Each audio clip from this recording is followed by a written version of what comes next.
Timnas pernah ada 2 di Indonesia, tapi hanya ada 1 pelatih timnas terbaik. Sebuah negara memiliki 2 tim nasional mungkin hanya terjadi di Indonesia.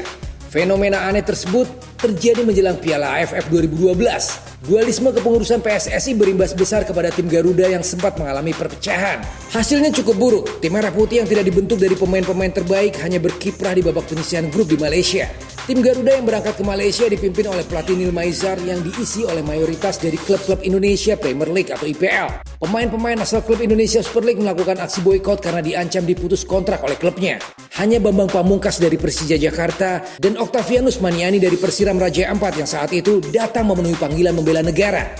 Saat itu klub-klub ISL tengah melakukan pemberontakan ke PSSI yang mengubah sistem kompetisi profesional dengan mengabaikan statuta.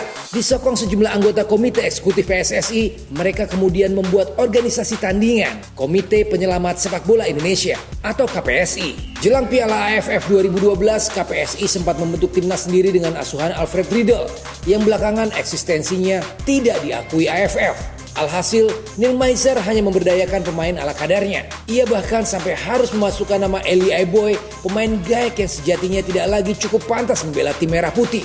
Untuk menambah skuad timnas Indonesia, PSSI mendatangkan pemain naturalisasi, Rafael Maitimo, Toni Kroosel, dan juga John van Boekwijk, yang sayangnya performanya ternyata di bawah ekspektasi. Dampak compang-campingnya skuad timnas Indonesia berimbas ke lapangan. Tim Garuda hanya mampu bermain 2-2 saat berhadapan dengan Laos.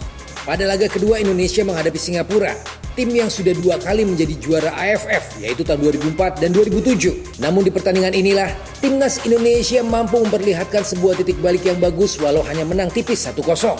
Pada pertandingan terakhir Indonesia takluk dari Malaysia. Irfan Bahdim dan kawan-kawan pun tersingkir. Perjalanan timnas Indonesia di Piala AFF 2012 menjadi cermin dari permasalahan dualisme PSSI yang berimbas kepada dualisme Liga dan akhirnya menjadi dualisme timnas Indonesia. Sehingga tim yang beraksi di level internasional pun harus diakui bukan yang terbaik.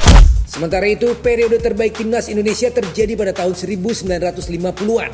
Saat itu, pelatih asal Yugoslavia, Antun Pukaknik, merupakan otak di balik kesempurnaan hakiki timnas Merah Putih. Di bawah kepemimpinannya, timnas Indonesia berhasil melaju hingga semifinal Asian Games tahun 1954. 2 tahun berselang, Pukaknik sukses mengantar anak asuhannya ke perempat final Olimpiade Melbourne pada tahun 1956. Pada tahun 1958, timnas Indonesia juga berhasil meraih medali perunggu Asian Games Tokyo. Bahkan, Pukaknik nyaris membawa Indonesia lolos Piala Dunia 1958 di Swedia. Usut punya usut, ada peran diplomasi 2 negara antara Presiden Soekarno dengan Presiden Yugoslavia, Josip Broz Tito. Kabarnya Insinyur Soekarno meminta langsung kepada Broz Tito agar Pukaknik, pelatih yang sebelumnya melatih Yugoslavia, mau menangani timnas Indonesia. Well, demikian berita bola hari ini. Bagaimana komentar Anda? Selamat berpuasa, keep healthy and stay positive.